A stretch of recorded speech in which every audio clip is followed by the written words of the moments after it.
तो दोस्तों आज हम क्वेश्चन नंबर 8 सॉल्व करेंगे जो कि हमारी प्रश्नावली 9.1 का है। ठीक है दोस्तों, तो कक्षा 10 का जो चैप्टर है हमारा 9 लेसन नंबर 9 है, यानी कि हाइट एंड डिस्टेंस का, तो उसका क्वेश्चन नंबर 8 है। बहुत ही अच्छा प्रश्न है, इस टाइप के क्वेश्चन बोर्ड एग्जाम में पूछे जाते हैं, तो इसको जरा केयरफुली करिएगा। ठीक है दोस्तों, हर सारे सवाल जो है आप उसको प्रैक्टिस करिएगा, जितनी आप प्रैक्टिस करेंगे उतना आपको अच्छी तरह समझ में आएगा। ठीक है दोस्तों, तो आप मुझे जानते हैं, मेरा नाम है साकेत और आप देख रहे हैं मेरा चैनल Pi20। चलिए शुरू करते हैं। चैनल पहली बार आए, चैनल को सब्सक्राइब कर ले, बेल आइकन को जरूर प्रेस कर लें जिससे कि नया नोटिफिकेशन आपको तुरंत मिले, और वीडियो को ज्यादा ज्यादा शेयर कीजिएगा। ठीक है दोस्तों, तो कैसे करते हैं देखिएगा। क्वेश्चन नंबर 8 हमारा क्या कहता है, एक पेडिस्टल के शिखर पर, पेडिस्टल का मतलब होता है जैसे कोई मूर्ति को उसका जो आधार होता है उस पर रखते हैं, उस टाइप को पेडिस्टल बोलते हैं। इस पर एक मूर्ति लगी हुई है, 1.6 मीटर ऊंची एक मूर्ति रखी हुई है। ठीक है दोस्तों, 1.6 मीटर ऊंची एक मूर्ति है। भूमि के एक बिंदु से मूर्ति के शिखर का उन्नयन कोण 60 डिग्री है।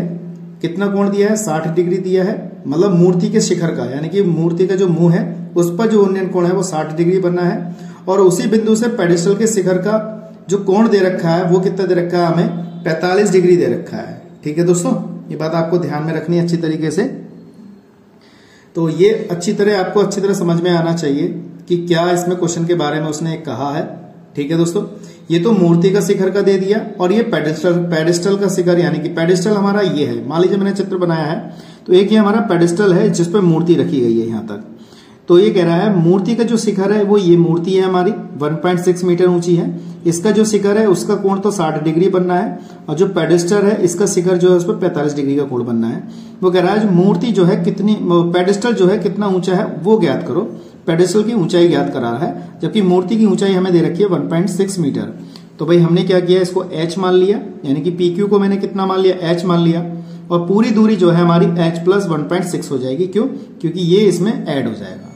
ठीक है दोस्तों, मैं समझता हूं यहां तक ये लैंग्वेज जो है आपको अच्छी तरह समझ में आ गई होगी। पेपर में आपको ऐसे ही करना है, इस तरीके से ही करना है जैसे मैं बता रहा हूं। आप इसको लिख भी सकते हैं, तो जैसे जो चीज हमें पता है वो चीज यहाँ पे लिख सकते हैं। जैसे PS हमारा कितना है? 1.6 मीटर हमें मूर्ति की ऊंचाई दे रखी है। PQ का मान यानी कि H का मान हमें ज्ञात करना है। ठीक है दोस्तों, मीटर में ज्ञात करेंगे हम। एंगल हमें कौन कौन से दे रखे हैं? SRQ, एंगल SRQ हमें दिया है 60 डिग्री दिया है। एंगल PRQ हमें दिया है कितना? 45 डिग्री दिया है। ये दूरी नहीं दे रखी तो उसको हमने मान लिया RQ बराबर कितना? X मीटर मान लिया। तो सारी चीज हमें यहाँ पे पता है। और QS की जो दूरी हो गई, यानी कि यहां से लेके यहां तक की दूरी हो गई, वो हो गई H प्लस 1.6 मीटर हो गई है। इतनी दूरी हमारी 1.6 H प्लस 1.6 मीटर ऊंची हो गई। अब इसको हम क्या करेंगे, यहाँ पे H की मान यहाँ पर ज्ञात करेंगे। तो चित्र हमारे पास है यहाँ पर, दोनों ट्रायंगलों के मान हमें पता है, तो कैसे करेंगे देखिएगा। तो सबसे पहले हम त्रिभुज ये वाला पकड़ लेते हैं, त्रिभुज PRQ, या फिर बड़ा वाला त्रिभुज पकड़ लो, त्रिभुज SRQ में, यही पकड़ते हैं हम SRQ में। हमने बड़ा वाला ट्रायंगल पकड़ लिया जिसपे 60 डिग्री का कोण बना हुआ है। और लंब बटे आधार किसमें होता है? आप अच्छी तरह परिचित हैं, tan थीटा, यानी कि tan 60 के मान में ये हमें वैल्यू पता होती है। लंब बटे आधार, लंब कितना हो गया यहाँ पे? QS हो गया, और आधार कितना हो गया हमारा? QR हो गया। तो ये लंब हो गया, ये आधार हो गया। tan 60 का मान आप अच्छी तरह जानते हैं कितना होता है। तो देखिए tan 60 का मान हमारा कितना होता है? √3 होता है। तो tan 60 का मान यहाँ पे हम लगा देते हैं √3। QS का मान देखिए, QS का मान मैंने लिखा है, QS का मान है यहाँ पर H प्लस 1.6 अपॉन QR का मान हमारे पास कितना है? X है। तो ये हमने, क्योंकि हमें H का मान ज्ञात करना है, तो यहाँ पे हम इसको इक्वेशन फर्स्ट मान लेंगे। ये X जो है मैं इधर ले गया, तो ये हो जाएगा √3x बराबर H प्लस 1.6। तो मैंने इसको इक्वेशन फर्स्ट मान लिया। ठीक है दोस्तों, इसको मैंने इक्वेशन फर्स्ट मान लिया। अब हम क्या करते हैं, इसी प्रकार से दूसरा ट्रायंगल पकड़ते हैं, छोटा वाला, यानी कि जिसका कोण 45 डिग्री है। तो यहां लिख लेंगे त्रिभुज PRQ में, PRQ में हमने ट्रायंगल पकड़ा, तो यहां पे हो जाएगा हमारे पास tan 45। ठीक है दोस्तों, बराबर लंब बटे आधार। तो लंब हो गया हमारा PQ हो गया, आधार हो गया हमारा RQ। tan 45 का मान 1 होता है, PQ का मान हमारा कितना है? H है, और QR का मान हमारे पास कितना है? X है। ठीक है दोस्तों, अब इसके नीचे 1 मान के क्रॉस मल्टीपल करके x बराबर h लिख लिया मैंने, समीकरण नंबर 2 हमारा यहाँ पे आ गया। ठीक है दोस्तों, इसके बाद हमें क्या करना है, ऊंचाई ज्ञात करनी, हमें x का मान ज्ञात नहीं करना है। अगर हम ज्ञात करना चाहें तो जो h का मान ज्ञात हो जाएगा तो x के बराबर हो जाएगा। ठीक है, अब ये वाला हमें x, क्योंकि h का मान ज्ञात करना है, x की जगह पे आप यहाँ पे h लगा दीजिए। तो यहाँ पे लिख देते हैं हम समीकरण 1 व 2 से, समीकरण 1 और 2 से।